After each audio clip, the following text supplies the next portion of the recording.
নমস্কার, রাধারানী হেসেলে আবারও সবাইকে স্বাগত। আজকের আমি বেগুন আর মাছের ঝাল রান্না করব। এই কয়েকটি বেগুন আমি কেটে নিয়েছি ঠিক এইভাবে লম্বা করে, আর বাটা মাছ নিয়েছি আমি।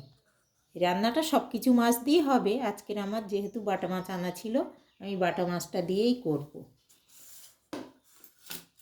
রান্নাটা দেখার জন্য শেষ পর্যন্ত অনুরোধ রইল, আশা করছি ভালো লাগবে।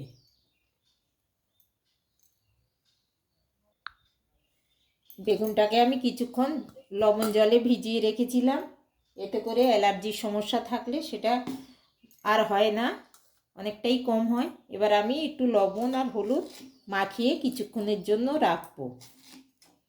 মাছটায়ও লবণ হলুদ মাখিয়ে নেব, আর বেগুনটায়ও মাখিয়ে 5-7 মিনিট আমি একটু রাখবো, তারপর রান্নাটা করব। আমার 6 মিনিট মতন হয়ে গেছে। বেগুনগুলো আমি হলুদ মাখিয়ে লবণ মাখিয়ে রেখেছিলাম, মাছগুলোও আমি লবণ হলুদ মাখিয়ে রেখেছি। প্রথমে আমি বেগুনগুলো ভেজে নেব। তেল দিয়ে দিয়েছি কড়াইতে, গরমও হয়ে গেছে।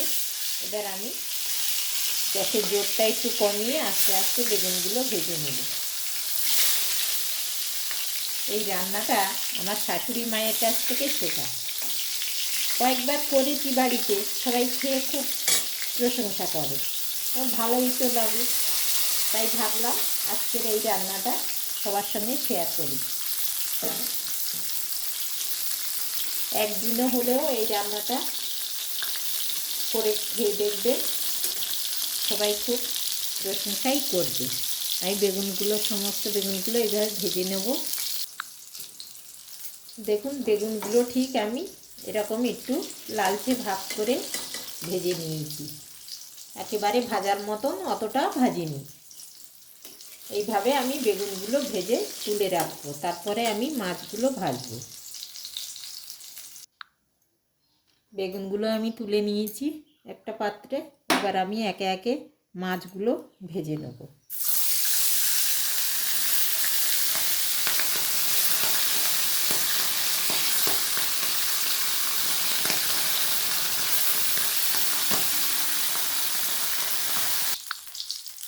মাছগুলোকে কিন্তু আমি বেশ লালচে করে ভেজে নিয়েছি।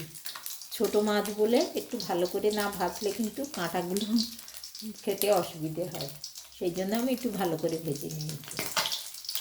এবার এই তেলের মধ্যে আমি দিয়ে দেবো অল্প একটু 5 ফোড়ন আর মিডিয়াম সাইজে 2টো পেঁয়াজ কুচিয়ে রেখেছিলাম, সেটা দিয়ে দেবো। দিয়ে আমি পেঁয়াজগুলোকে বেশ ভালো করে ভেজে নেব। সামান্য একটু লবণ দিয়ে দেবো, এতে করে পেঁয়াজগুলো খুব তাড়াতাড়ি ভাজা হয়ে যাবে। পেঁয়াজগুলো আমার বেশ লালচে হয়ে ভাজা হয়ে গেছে। এবার এতে আমি 1 চামচ জিরে, 1 চামচ ধনে আর 8-10টা গোলমরিচ আমি বেটে রেখেছিলাম, বাটা মশলাটা দিয়ে দেবো।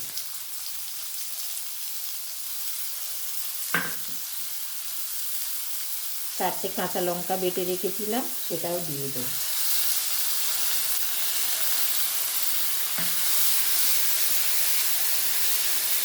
দিয়ে আমি অল্প আঁচে এটাকে একটু কষিয়ে নেব।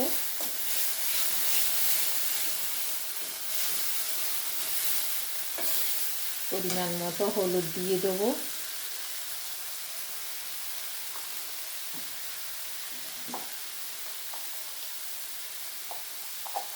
কিছুটা লবণ আমার দেয়া ছিল, আবারও একটু লবণ দিয়ে দিলাম। যেহেতু কাঁচা লঙ্কা দেয়া, সেজন্য আমি একটু কালারের জন্য কাশ্মীরি লঙ্কা গুঁড়ো দিয়ে দিই।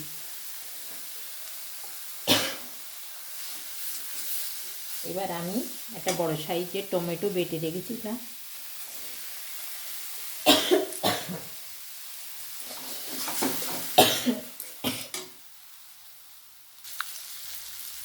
টমেটো দিয়ে সমস্ত মশলা দিয়ে আমি খুব সুন্দর করে কষিয়ে নিয়েছি।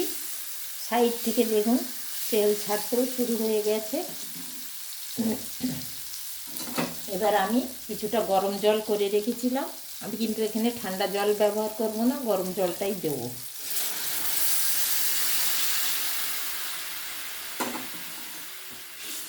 খুব বেশি জল দেবো না, যতটুকু মাছ আর বেগুনটা একটু ফুটবে ততটুকুই দিলাম। ঝোলটা আমার ফুটে উঠেছে, যেহেতু গরম জল দেয়া সঙ্গে সঙ্গেই ফুটে উঠেছে। এবার আমি এই পর্যায়ে মাছগুলো আমি একে একে দিয়ে দেবো।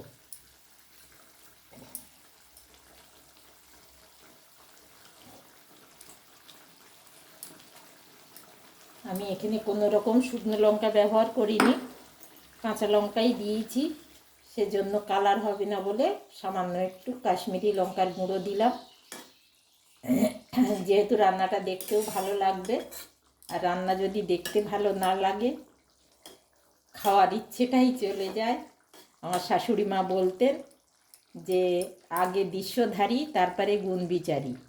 আগে যে কোনো জিনিস সুন্দর দেখতে হলে তার একটা আকর্ষণ কিন্তু আলাদা, সেই জন্য আমি একটু কাশ্মীরি লঙ্কা এখানে দিলাম।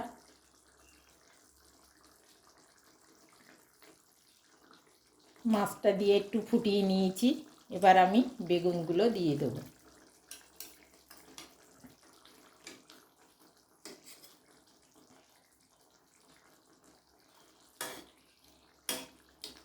দিয়ে আমি অল্প আঁচে কিছুক্ষণ এটা ফুটতে দেবো।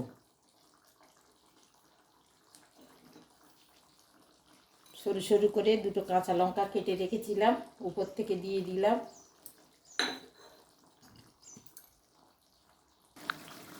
রান্নাটা কিন্তু আমার একেবারেই হয়ে গেছে। এবার আমি অল্প একটু কুচানো ধনে পাতা দিয়ে দেবো, আর 1 চামচ মতো পোস্ত বেটে রেখেছিলাম সেটাও দিয়ে দেবো। সামান্য একটু সর্ষের তেল দিয়ে দেবো।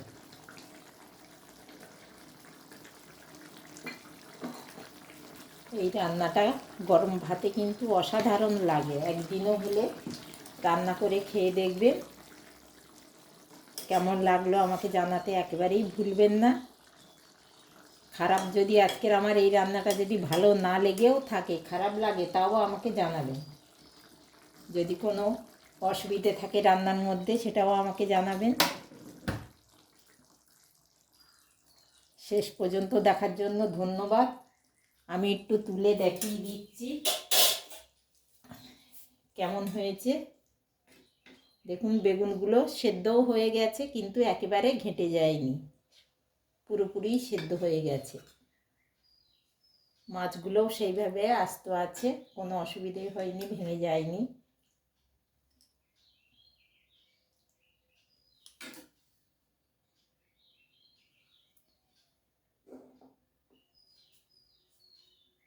সবাই ভালো থাকুন, সুস্থ থাকুন। দেখা হবে আবার পরের কোনো রান্নায়।